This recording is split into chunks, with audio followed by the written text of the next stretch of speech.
Okay, so good morning. This is the video lecture on Chapter 4, Legal Regulation of Drugs in Sports.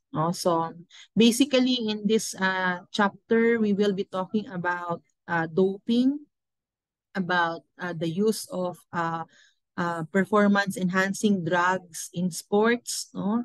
Um, ito ba ay nangyayari? No? If you happen to uh, look in the net, no, as to cases of doping or drugs use in sports, no, there had been several cases actually to which athletes, in particular at the international level, no, or most likely mga Europeans, no, um, had been sanctioned because of such violations, no, particularly of the World Anti-Doping Agency code, no, or yung tinatawag nating WADA code. Okay?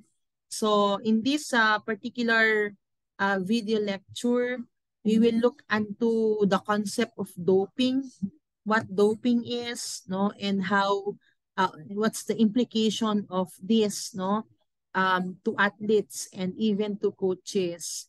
And then we'll also look into relevant laws, no, anti-doping laws, no, specifically that of the uh, that one which is promulgated by the World Anti-Doping Agency. Okay?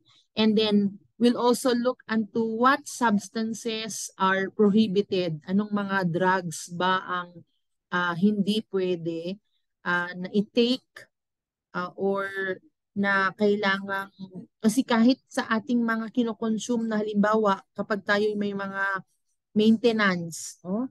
So say for example, if you are asthmatic, no, and you have medicines for asthma, no, there are components of these medicines, no, which more likely would fall under the list of prohibited drugs and methods, no.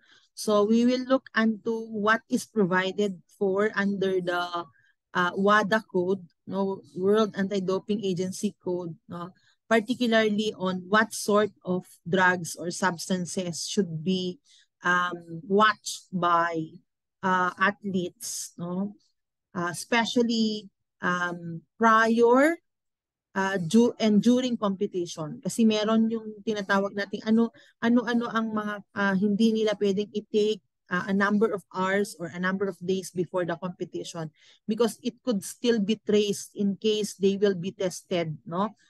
There would also be what we call testing procedures. In fact, I part of this slide, no, particularly sa last part, makikita ninyo later on yung links ng mga videos na pwede ninyong tingnan or pwede ninyong panuorin para mas magkaroon kayo ng mas malawak na pangunawa patungkol dito sa konsepto ng doping. Okay? And then we will look also into three organizations. We have the World Anti-Doping Agency. We also have the UNESCO, what's this again? UNESCO International Convention Against Doping in Sport, no?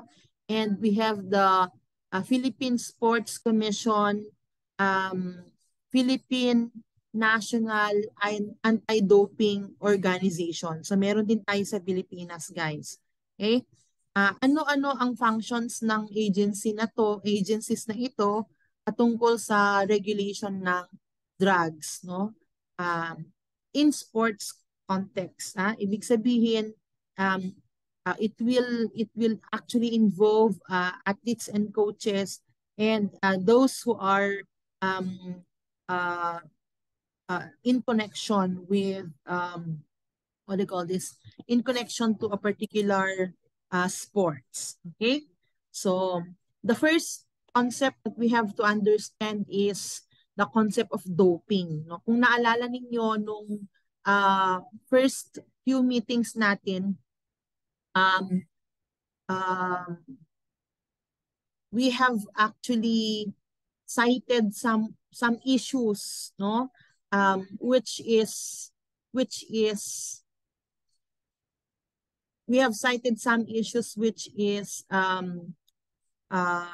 common, no, in the field of sports, and one of which actually, no, though most probably in the Philippines hindi ko alam kung may mga cases na ganito kasi wala naman so far ang na news na ibabalita, pero outside the Philippines, particularly in the United States, in Canada, in Russia, no, there had been cases of athletes being sanctioned, mga naparusahan, mga naban, mga natanggalan ng um, tawag dito, titulo, no? So even if they were able to get the title, they won and was later on found out that they actually doped, no? So ang isa sa mga sanctions ay they were actually the title were reconned, no?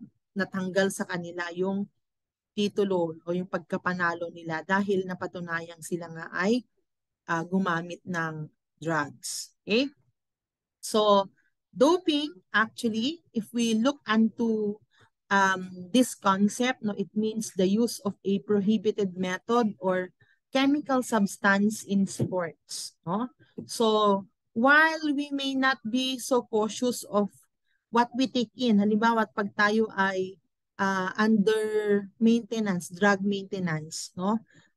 Meron tayong high blood, meron tayong asthma o kung anumang mga diseases na kailangan ng maintenance. Like for example, diabetic tayo, no? So yun yung mga pwedeng kondisyon na we take in drugs, and we may not be so cautious that these drugs that we take in might contain substances or elements which are prohibited. That's why part of what you will be learning later on would be the list of the prohibited substances and even the methods. Okay? So, what I just wanted you to understand when we talk about doping is that it's the use actually of prohibited drugs. And sabi nga dito, the term came from the verb to dope, which means to take drugs. Okay? So taking drugs is not automatically prohibited. What is prohibited is when the drugs that we take in is prohibited, among the list of the prohibited. Ibig sabihin, pinagbabawal. Okay? So, as I mentioned earlier, we have this what we call World Anti-Doping Agency. Mamaya pag-uusapan natin kung ano ito at kung ano ang saklaw niya pagdating sa regulation ng drugs in sports. Okay? So, moving further, this particular figure, I extracted it from PSC Finado website. So meron tayong active na website ng Philippine Sports Commission, Philippine National Anti-Doping Organization. And part of their presentation is on what doping is all about. And there are several things that you consider, no, when we talk about doping. First is the presence of a prohibited substance in an athlete's sample. So, ang WADA code kasi sinasabi niya na merong random testing, drug testing na sinasagawa. No? So, kumbaga, in a year, merong ini-schedule na random drug testing. At kapag na-find out na as a result of the drug test, no, your sample, kasi ang drug testing pwedeng through ihi or through blood. Kukuhanan, mag-extract sila ng blood sa'yo or hihingi sila ng urine mo. And if later on they will find out that in your urine there is a presence of this prohibited substance, then that is considered doping, a violation of the anti-doping law. Okay? Another is the use or attempted use of a prohibited substance or method. Okay? And again, there has to be what do you call this? There has to be evidences that would prove. Hindi ka naman nila basta-bastang iakusahan that you are into drug use if there's no concrete evidence. Okay? Refusing or failure to submit to sample collection after being notified. Okay. Sa WADA code kasi, one of the rights actually of the athlete is that prior testing, there has to be a notification. So hindi ka naman basta-bastang hilain at kukuhanan ng blood at urine sample, no? So kumbaga, merong schedule at doon sa schedule, kapag nag-randomize sila at makitang napili ka, you will be notified na you will undergo or you will form part of the athletes who will undergo what we call testing, the testing procedure, no? So, kung merong resistance sa part mo, refusal, okay? Kasi syempre, implied, those are implied behavior. Bakit ka magre-resist kung wala ka namang, kung alam mo naman na in all good faith, hindi ka naman gumagamit ng drugs. So, part of the implied behavior for doping, no, could be refusal or failure to submit yourselves to give the sample that is needed for you to be tested. Okay? Failure to file athletes' whereabouts and or miss test for up to 3 times within a 12-month period. So, siguro merong quarterly based na random drug testing or na drug testing. At kung 3 beses doon sa isang taon ka na hindi nagpakita at hindi nag-explain kung bakit hindi ka participate dun sa drug testing, then that could also be one ground that you violate, no, the anti-doping law. Okay? Another is tampering or attempted to tamper any part of the doping control process. So kumbaga nagsubmit ka halimbawa nagsubmit ka ng ihi, hindi mo naman ihi yun, no? Ihi naman yun ng ibang tao siguro, no? So that is an attempt to tamper, no? You mislead the doping control officer kasi meron tayong tinatawag na doping control officer, no? You mislead the DCO by giving sample which is not extracted from your own body. Okay? Another is possession. Actually, itong mga to, possession, trafficking, ito ay sa Pilipinas, meron tayong tinatawag na Comprehensive Dangerous Drugs Act o ito yung RA 9165, no? Hindi ko alam kung naririnig ninyo yan, no? Yung mga cases, 'di ba, nung time ni Rodrigo Duterte, ang daming mga nabaybas, no? Ang daming mga nakulong. Hindi natin alam kung tampered din ng evidence, no? Pero according to our authorities, no, the PNP for instance, or the PDEA, because they were the one in charge of what do you call this, making holy, no, of these culprits, no, mga drug pushers and mga drug users, no. So itong possession and trafficking, kasama din yun doon sa mga violated acts, no, which are in violation of RA 9165. So ganun din po dito, meron din tayo kapag once you are caught in possession of a drug, no, especially if it's not one among those reasons na exempted, kasi meron tayong tinatawag na exempted use later on. We will look into that later on kasi merong cases na we are in possession of a particular drugs na merong substance na prohibited, no? Basta kung anti-asthma drugs, no? Kung naano nyo yun, may mga steroids kasi, may mga yung pang-pneumonia usually, ganon. Or uray DJ Kwan, yung bronco, basta anything that has to do with kapag sobrang sipon mo, no? Pansinin ninyo kapag naka-antibiotics kayo nakalagay doon, steroids, may steroid component 'yon, no? So kumbaga parang if you are caught in possession of that drug na hindi naman siya for medical use, no? So ma'am, sinasabi mo ba ma'am na yung mga medicines na meron tayo na pwedeng over-the-counter or could be bought by prescription, pwede ba akong mahuli doon? Siyempre, hindi naman, no? For as long as you can prove na it is for medical purposes. And especially, no, itong mga drugs na exempted naman ay tawag dito, meron namang proseso actually, guys, no? We follow a particular process um, to establish our innocence or our guilt, no, in possessing such prohibited drugs, no? So yan, possession and trafficking. Yung trafficking naman parang pagbebenta, sale and distribution, even manufacturing of prohibited drugs, no?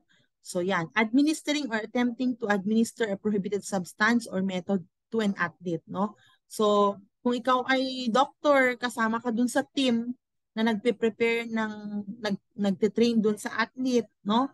Kasi hindi lang naman coach or trainer ang gumagawa niyan. Team actually kapag 'di ba? Kaya nga 'di ba sa sa national yung mga nakiki-compete sa na under ng PSC, Philippine Sports Commission, yung mga atleta natin na nakiki-compete sa international level, is it not that um, part of the team that prepares them would be medical doctors, no? Meron silang nutrition and dietitian, nutritionist, no? Meron din silang mga tawag diyan, medical doctors, mga therapists, no? Physical therapists, no? Meron din silang mga occupational therapists, no? Sports psychologists, okay? So it's composed of a team that actually prepares the athletes. Now, if you belong unto that team, no, and you cause the administration of a prohibited drugs to a particular athlete with the goal of enhancing the performance of this athlete, then you could also be liable under the anti-doping law. Okay? Complicity, no, in assisting, encouraging, aiding, abetting, or covering up NADRV, no? So, kakuntsaba, kumbaga, parang ano bang tawag mo doon? Accomplice of the crime, no? So aware ka na nagdo-dope yung atleta, pero since ikaw yung coach, ang gusto mo lagi siyang manalo, kaya tinotolerate mo, then you could also be liable. Okay? What else? Prohibited association with any personnel who are ineligible on account of an ADRV, criminally convicted. Okay. Kahit man lang yung pakikipag-associate mo, no? Like, pero syempre, this has to be proven with concrete evidences, no? So, merong, halimbawa, meron kang ka-teammate na ban na siya because of what do you call this? Doping, no? And yet, you still affiliate yourselves with this person, no? So, that can also be a violation, no? For as long as there is a strong connection of you being probable of doping also because of this particular fellow or teammate. Okay? Now, moving further, doon sa ating WADA code, no? Pag sinabi kong WADA, World Anti-Doping Agency, meron sila kasing ginawang code. Anyway, pag-uusapan natin kung ano ang WADA later on. Okay? Now, this code actually enumerated behaviors or actions which are in violation of the anti-doping law. Okay? And ito, kasama din yun dun sa previous slide na mga na-explain ko. Like for example, presence of prohibited substances in the blood and urine. So yun yung sinasabi ko. Once you are tested and it's proven that out of the samples you've given, like the blood or the urine that you have provided, if it could be proven na merong elements ng prohibited drugs, then you could also be liable. The use of these prohibited drugs, your refusal to give samples, not showing up to test, failure to appear, no, when you are asked to appear for testing procedure, no, trying to cheat or cheating. Instead of providing your own urine, you ask the urine of your teammate, and it's the sample that you had submitted for testing. Okay. Possession and trafficking. So ito yung sinasabi ko kanina, buying. Applying, administering, or facilitating chemical substances. No? So you cause the administration of the what do you call this? You cause the administration of the prohibited drugs to your athlete, for example, because you as a coach would want your athlete to win. No? Collusion, no? Involvement in the use of buying or selling or acquisition. Kumbaga parang nagkakuntsaba, no? You agreed na you know that there is something happening, like say for example, the possession and trafficking of drug use within the team, pero hindi mo ni-report. No? That's what we call collusion. You did not report it to the authorities. And prohibited association. Ito rin yung nabanggit ko kanina na you affiliate yourselves with teammates, for example, who had been criminally charged of doping. Okay? So be careful therefore, no? Kahit nga 'di ba, kahit sa Pilipinas kung sa konsepto na kahit hindi tayo atleta, kapag nakikisalamuha ka sa mga taong napatunayan na drug traffickers or pushers, no, ang tendency pati na rin ikaw ang isi-CI, no? So surveillance ng PDEA, for example, or ng PNP, no? Thinking na, why do you always go with this person? Most probably because you know the activity of the person and you consent to the activity of the person. Or worse, you are also involved in the same activity. No? So yun yung tinatawag na prohibited association. Okay? Now, we look into what substances are prohibited in sports, no? And this is contained under the WADA, no? World Anti-Doping Agency Code. Okay? So, yung details nito guys, sinend ko doon sa GC ninyo. Okay? Tingnan ninyo, merong file doon na kung saan ang content niya is on the specific substances which are prohibited. No? Pero bago tayo pumunta dyan, siguro tingnan muna natin itong ano. Sige, ganun na lang muna. Tapusin na lang muna natin to. Okay? So, what substances are prohibited, no? Before, during, and even after sporting events. Okay? So, before we go onto the specific substances, we try to define first some of the terms. So, meron tayong tinatawag na prohibited in competition, no? So, pag sinabing prohibited in competition, subject to a different period having been approved by WADA for a given sport. The in-competition period shall in principle be the period commencing just before midnight on the day before a competition in which the athlete is scheduled to participate. No? So, the day before, the midnight before the day of the competition, that's the in-competition thing. So, kasla kung mano, ti oras ti competition at 8 o'clock ti bigat. No? So, yung 11:59 p.m., no? Yung duration na yun until the competition, kasama yun dun sa time frame. No? So, if within that time frame, you were caught to be in possession or to be in use of these drugs, no, based on what would be extracted from you, no? Kasi kung halimbawa kung random sinasabi nila, so ito before the competition you will be asked to submit a sample, for example, no? So magfo-fall siya dyan sa sinasabing substances which are prohibited in competition. Okay? So, yan. Prohibited at all times. Ibig sabihin, irrespective of kung before, during, or after competition siya, itong mga substance na to, kapag nakitang nasa sample mo, sa blood o sa urine, may sanction, may karampatang sanction siya kasi prohibited talaga siya. Okay? We also have specified and non-specified. Okay, so it says here under Article 4.2.2 of the World Anti-Doping Code, for purposes of the application of Article 10, all prohibited substances shall be specified substances except as identified on the prohibited list. So I will be actually, I also mentioned that I've sent to your GC the prohibited list, the complete list of the prohibited substances. So specified yon, no? So what element, for example, halimbawa ito sa slide 8, makikita natin yan. So um, itong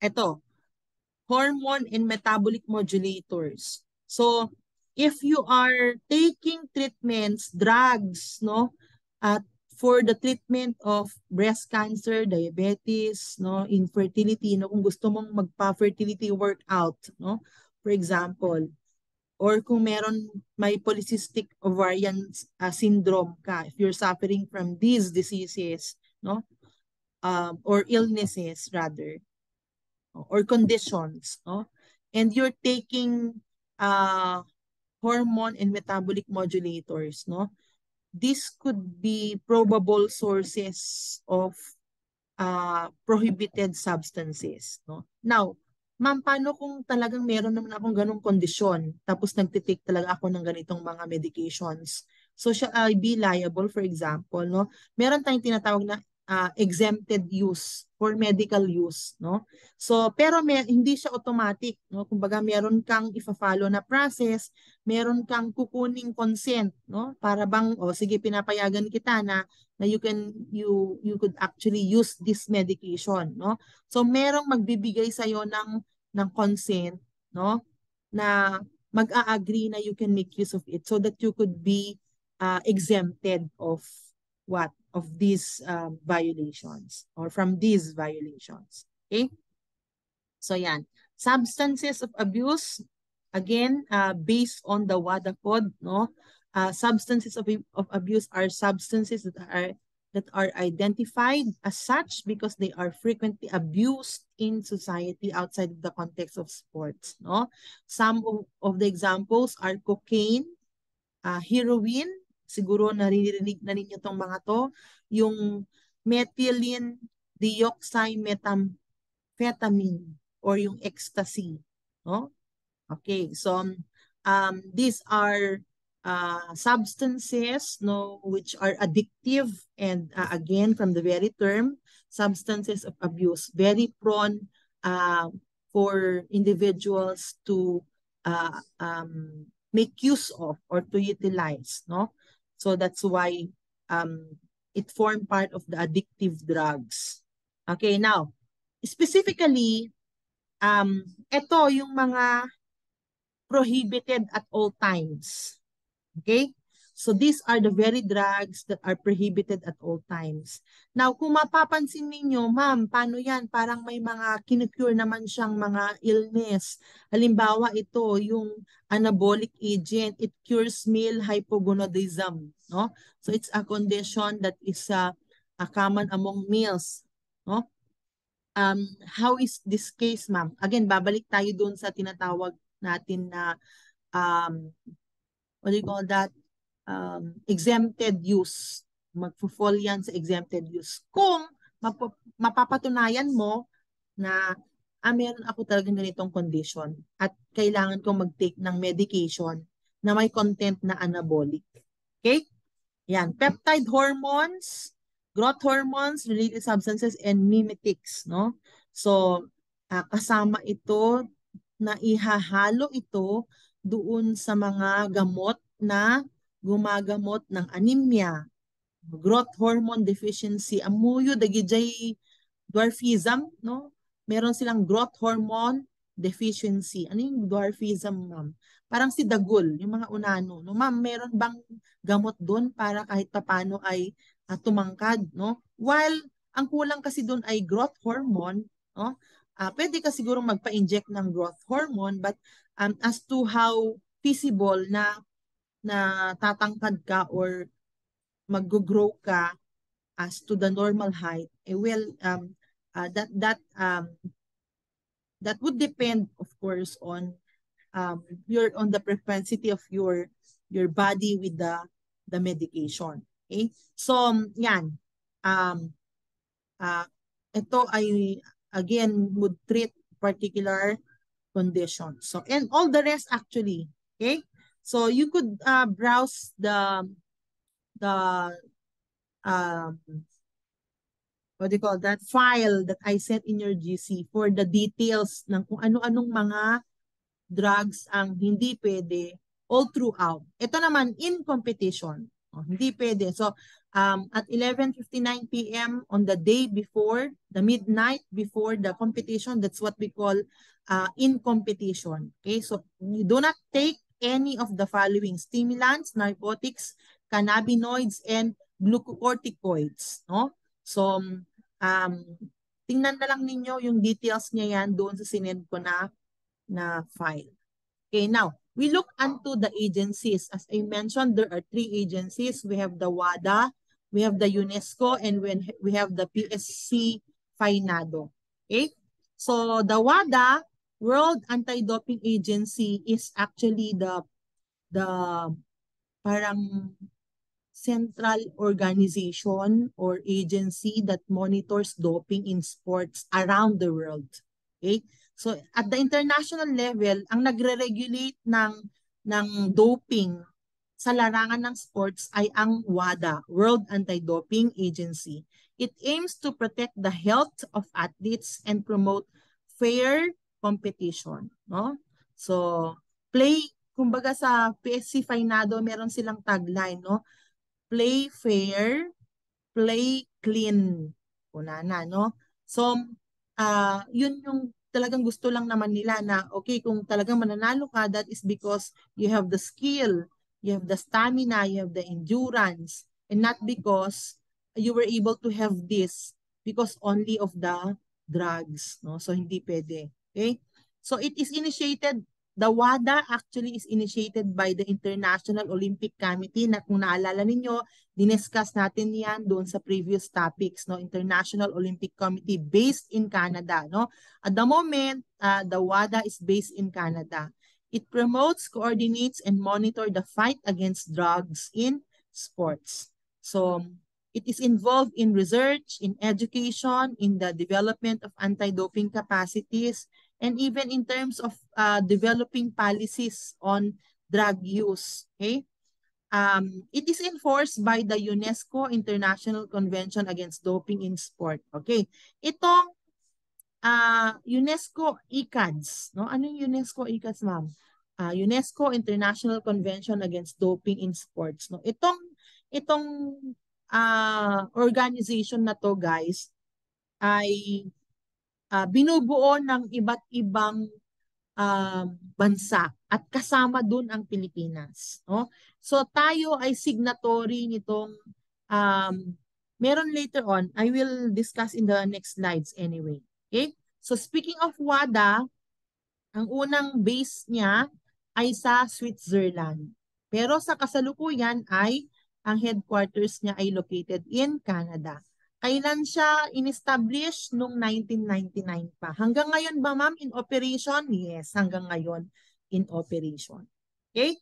So ito yon. WADA is the organization responsible for the World Anti-Doping Code. So sila ang nagra-ratify, kumbaga sila ang gumagawa, no? Ito kasi ang WADA kasi ay binubuo ng iba't ibang sports organizations around the world, no? Ngayon, sila yung nagka-craft, gumagawa ng World Anti-Doping Code, no? So what is this code? It is a document that harmonizes anti-doping policies, rules, and regulations within sport organizations and among public authorities around the world. Okay? So ito yung parang Biblia, yung basis. Kailan mo masasabing nag-dope yung coach or yung athlete, no? Mag-refer ka dun sa WADA code. Ano ba ang sinasabi niya? Ano bang doping daw dun? Okay? Anong mga prohibited drugs or substances ang magfo-fall na once na nakitaan ka based on your sample, ay that means you are violating the anti-doping law. Makikita mo din doon sa WADA code. In fact, yung binigay ko sa inyo na sanctions, yung substances, no, nasa WADA code yung mga yon, guys. Okay? Now, the WADA code works in conjunction with 8 international standards. Dito sa last part ng slide na to, makikita ninyo may video about WADA, World Anti-Doping Agency. Panoorin nyo yun kasi ine-explain niya yun itong 8 standards. Okay? So halimbawa, ano pa itong standards para saan, ma'am? No? From the word standard, no, it sets actually a common guideline, no? So countries around the world would be guided as to what to follow, no, in terms of testing procedures, no, in terms of how samples of urine and bloods are handled in laboratories during testing, in terms of what drugs or substances are exempted, no? So when I am under medication, for example, or when I'm under therapy, no, at kailangan ko talagang mag-take ng gamot, yung gamot na iniinom ko, meron siyang component na violative. Kasi sabi doon sa WADA prohibited list, ma'am, kasama yon. So, anong gagawin ko? No? Ito yun, yung International Standard for Therapeutic Use Exemptions, siya yung nagsasabi, no, na okay, so this is what you'll do since you are using these drugs, no? This is what you'll do so that you will not be made liable of doping. Okay? So, etong mga to, guys, nagsiset siya ng standards. Pwede ninyong i-search ang mga ito para malaman ninyo kung ano yung details o yung bounds o limits, no? Pero doon sa sinend ko sa inyo na file, meron din itong mga to.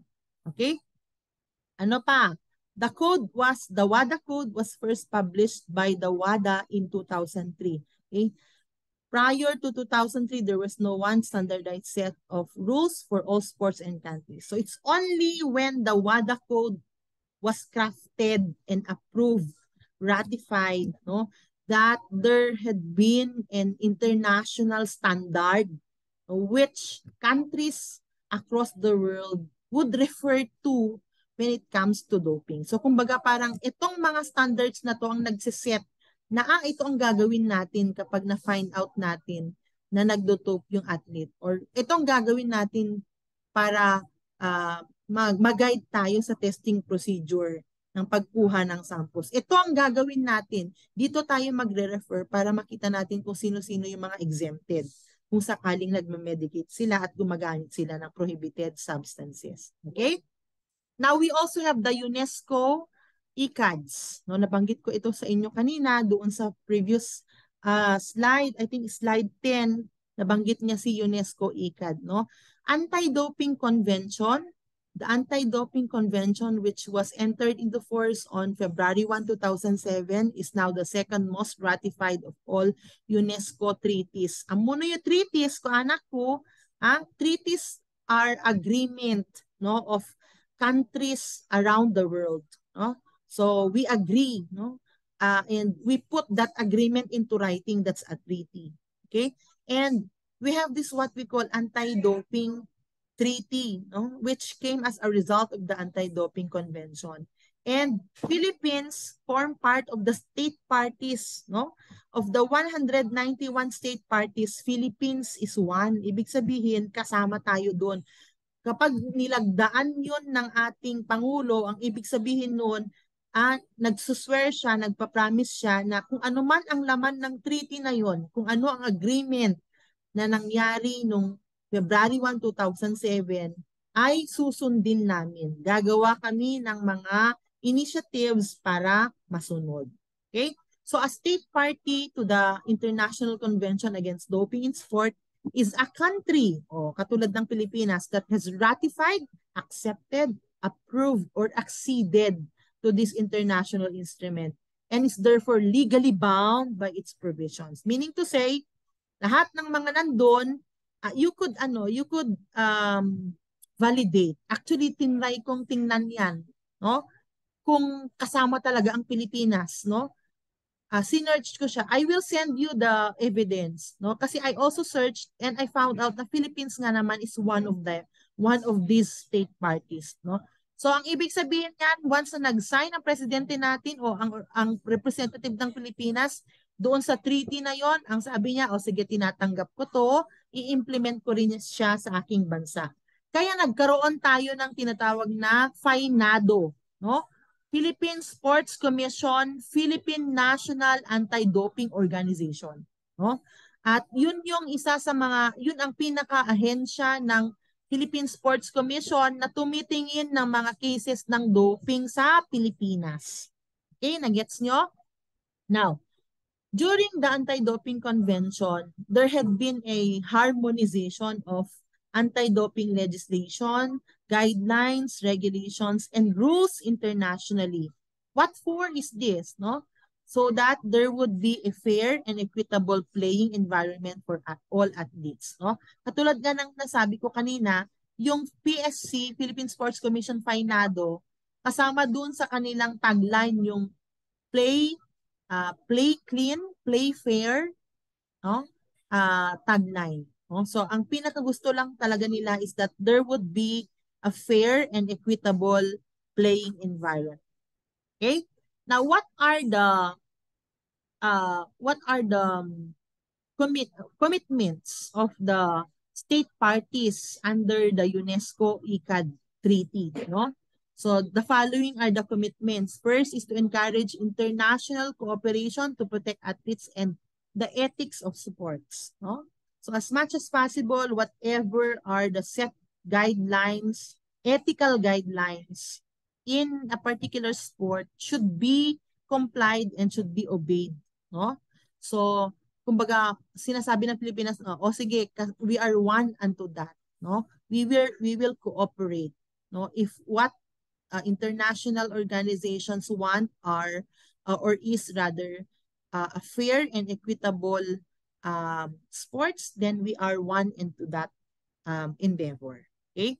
Another is to limit the availability of prohibited substances and methods by combating trafficking. No? So, kumbaga parang we also police our own athletes and coaches, our delegates in the Philippines, that they will never be into um, prohibited drugs, no? Especially possession, use, trafficking of prohibited drugs. Okay? Facilitate doping controls and support national testing programs. No, you could actually search the PSC Finado website. No, meron silang sariling website. Makikita ninyo doon yung mga programs and activities nila. In fact, sa Facebook, pwede nyong buksan. Meron silang FB page at meron silang mga webinars, no? Meron silang post 4 days ago on anti-doping e-learning, no? ADEL, una na niya, anti-doping e-learning, no? Pero ang clients nila, kumbaga ang beneficiaries lang ng mga programs na yon ay yung mga athletes natin, no? Mga international, those who compete in the international level and even in the national level. You could search that, no? I guarantee na meron silang FB page. Okay? Ano pa? Encourage producers and distributors of nutritional supplements to establish best practice in the labeling. Ibig sabihin, kasama din sa commitment nila na pati yung mga drug manufacturers, kung pwede kapag sila ay nag-manufacture ng mga medicine, ay talagang ilagay nila doon sa label ng medicine kung ano-anong mga component ng drugs na yon. Bakit? Kasi from that perspective pa lang, mariregulate na ang prohibited drugs. Do you get that? Okay, especially those who are under medications or therapies. Okay? Support the implementation of anti-doping education programs. So meron ding mga educational campaign, awareness campaign, no? So the reason why they also would go for e-webinars, no, orientations, no, counseling, is because they would also want to educate the coaches and the athletes or even the public, no? For the public to be aware of such issue, no? Of doping in sports, okay? And promote anti-doping research, no? So there are also researches, no? You could actually search the internet. There were quite a few which I encountered as I do this PowerPoint, no, on anti-doping, particularly those that would lead into the uh, crafting of policies and even of programs, no, intervention especially, so that there would be a minimized number of doping in sports. Okay? Ayan. So, ito, inulit ko lang kasi I actually called this from the PSC Fainado website. No? So, siguro kung meron man akong isang ma-share pa sa PSC Fainado, maliban sa ito yung organization, kumbaga parang sub-department ng Philippine Sports Commission, na ang talagang function niya is on promoting anti-doping in sports, no? It also laid down what rights do athletes have and even the responsibilities, no? Like before athletes are tested, do athletes have rights over the confidentiality of the samples that are extracted from them? No? Um, do they also have the right? Halimbawa, ma'am, kung yung testing nangyari abroad kasi nakikompete ako abroad, no? So international yung competition. Tapos hindi ko maintindihan yung lengguwahe nung bansa na kung saan ako na-test. Do I have the right for an interpreter? Okay, yes, no? Because those are cases that of which there could be collusion, lalong-lalo na hindi natin maiaalis ang politika. No? We are not so confident na pwedeng procedure ang face nila. We're doing this as a procedure pero hindi natin alam na that's their way actually to what do you call this, destabilize the team, no, or the representative of the country, for example. Okay, so yan, to have a representative or interpreter. When can I have a representative? If the athlete is minor, no? So katulad din ng sa Pilipinas, kapag ikaw ay dinrug test, no, and ikaw ay minor, the consent of the parents had to be sought, no? Kailangan ng consent ng representative, legal representative. Okay? Pag ikaw ay tinest abroad, no, kailangan mo ng representative still if you are minor, no? Ma'am, paano 'yan kung wala yung parents ko doon, no? Can my coach stand as my representative? Yes, officially, because your coach actually is your official guardian. No? If you are to go for a competition outside your place or your home country. Okay? So interpreter, katulad ng nabanggit ko, kapag kailangan mo maintindihan, natural sa testing, no? There has to be counseling. Kailangan talagang maintindihan mo yung proseso. No? Kasi kung hindi, hindi yung due process. Kumbaga parang you were deprived of what we call due process. And anything that is extracted from you without due process would be treated void. No? Kumbaga parang it will not be taken as an evidence against you because it was, sabi nga nila sa batas, no? It's a fruit of the poisonous tree. No? Para bang kinuha yun sa'yo na hindi ka binigyan ng pagkakataon to actually ayun nga yung opportunity for due process. Okay? Ano pa? To obtain additional information about the doping control process, no? Ma'am, what is the doping control process? I sent you a video on what happens, no? From the moment that you are informed that you will be part of those who will be tested up to the getting of the sample from you, from the time until you sign the doping control form, no? Hanggang sa analysis nung nakuha sa yung sample hanggang sa release ng result. Okay, merong proseso na pinapalo. At kailangan maging aware ka doon. O ito ang gagawin, kukuhanan ka namin ng sample, blood sample or urine sample. Tapos ito ang gagawin namin doon. Kapag nag-test positive ka or kapag ikaw ay parang sa ano din, had you ever experienced going for HIV testing? No? Sino sa inyo ang nagpa-test na ng HIV? No? So, mabusisi din, meron din siyang proseso, hindi agad-agad na tawag diyan, i-release yung result kung walang counseling, no? At usually yung nag-take ng sample mo, yung kumbaga dito sa context ng doping, meron tayong tinatawag na doping control officer, no? The one who actually assisted you all throughout will be the very person who would release you the result. So kumbaga sa HIV din, yung nag-extract nung ano mo, nung tawag diyan, nung blood mo na na ginamit for the HIV testing, siya rin yung magte-test at siya rin ang magdi-disclose sa'yo ng result. Okay?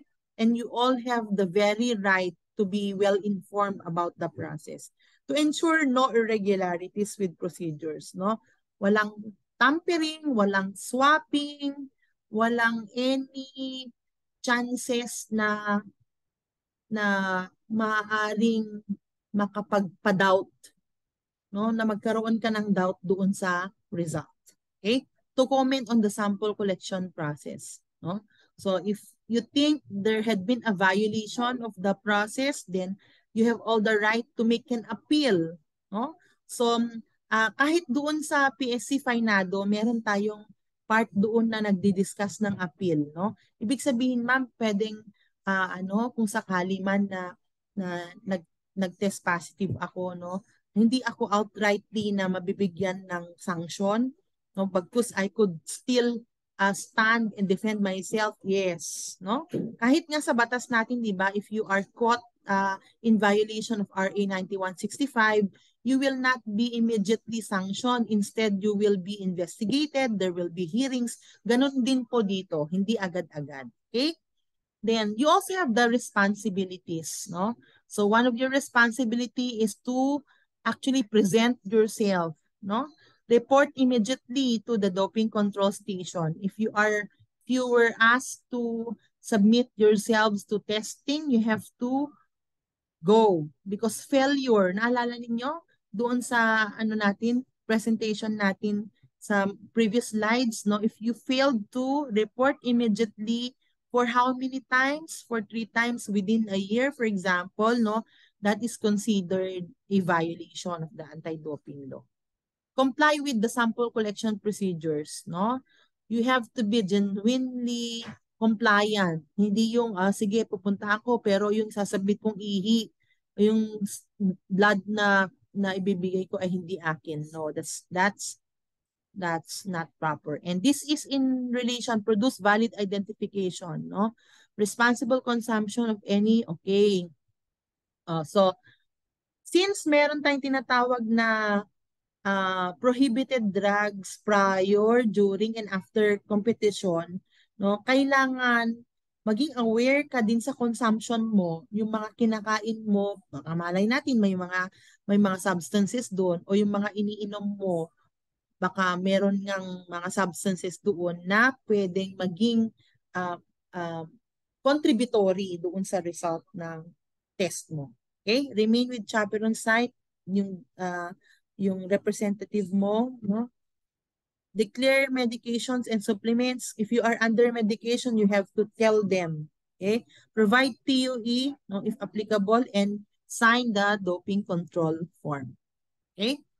Now, here are the possible sanctions. Okay? So, sanctions could be depending on several factors, no? But generally, the sanctions would be disqualification of results in event. No? Like say, for example, if you if you got the title, nakuha mo yung first prize ba tawag doon, or yung first place, no? Ikaw yung champion, pero you were found out of violating the anti-doping law because you doped based on results, no? So um um tawag diyan, um it could result to your disqualification. So, pwedeng matanggal sa'yo yun. Ano pa? Disqualification of subsequent results, no? So, if you were tested prior, no? And and the result was not yet given to you, and yet you were allowed to compete, and later on you found, based on the result, there was a finding that you doped, then the result, that subsequent result will be, there's a ground for disqualification. Okay? Period of ineligibility, no? Pwedeng maban ka, no? Kumbaga parang pwede siguro na depende sa gravity nung case mo, na it could be warning, or it could be a lifetime ban. Hindi ka na makakapaglaro ever. Okay? Okay. Ano pa? It could also lead to certain consequences for the team. No? So, it will not only affect the individual culprit, no? But it will also affect the welfare of the team. Okay? Now, the sanction depends on several factors. First is what type of violation. Ano bang na-violate mo? Ma'am, ano-anong mga pwedeng violation? Balikan natin, tingnan natin yung WADA code. Nandun ang mga violations. The circumstances of the individual case, no? Like the level or absence of fault or negligence. Baka wala naman kasalanan, no? Or baka negligent lang. Sa batas natin, guys, kumbaga, pag tayo ay pinarusahan, merong mga circumstances, no? So meron tayong tinatawag na aggravating circumstances. Mas pinapalala niya yung penalty, mas pinapalala nung circumstance na yon. Kumbaga parang mas bibigat yung penalty mo, no? Like say for example, there was a killing, no? Kung murder siya, no? Paano mo siya minurder?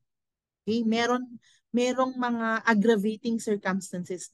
Um, uh, was it intentional and deliberate killing? No? Kumbaga parang what method did you use? No? So, kumbaga parang kapag mas grabe yung paraan, at kapag may deliberate, no, kumbaga may intention ka really to kill, no, those could be aggravating circumstances, no. Meron din tayong tinatawag na mitigating circumstances, no. Yung halimbawa negligence lang, no. Wala naman akong intention, pero um, may negligent acts led to, for example, the death of the person, no. So kumbaga parang there is no intent on your part, no. So those could mitigate, no? Medyo hindi niya igagrabe yung penalty kasi makikita naman na hindi mo sinasadya. Kumbaga aksidente lang, parang ganun. Okay? So ganun din po dito, it depends upon whose fault, and as to whose negligence, and as to the level pala, no? As to whether there is intention or negligence only. The substance, kung prohibited at all times, natural, mas na mabigat siya. Okay? So, repetition. Kung ikaw ba ay recidivist, yun yung term, no? Recidivism. Alam niyo yung recidivism, paulit-ulit. No? Nung una, nag-dope ka, nahuli ka, warning lang. Ngayon, inulit mo na naman. Okay? So, ganun din sa batas natin, guys. No? Kapag ikaw ay recidivist, mas mabigat ang parusa. Okay? Now, okay. So, ito. The sanctions under doping in sports are actually sent in your GC. No? Meron tayong tinatawag na legal sanctions. Tingnan nyo na lang po yun. Okay? Tapos, ito yung last slide. Ito na yung mga videos. I encourage that you watch these videos in substantiation of this discussion. Okay? And last would be the references. So that would be all, guys. We'll do a wrap up of this during the face-to-face before I give your quiz. Okay? But I'll try to make another video lecture of the next topic so that by next week, during the face-to-face, we could at least cover 2 topics for your quiz. Okay? So that would be all. Thank you and good day.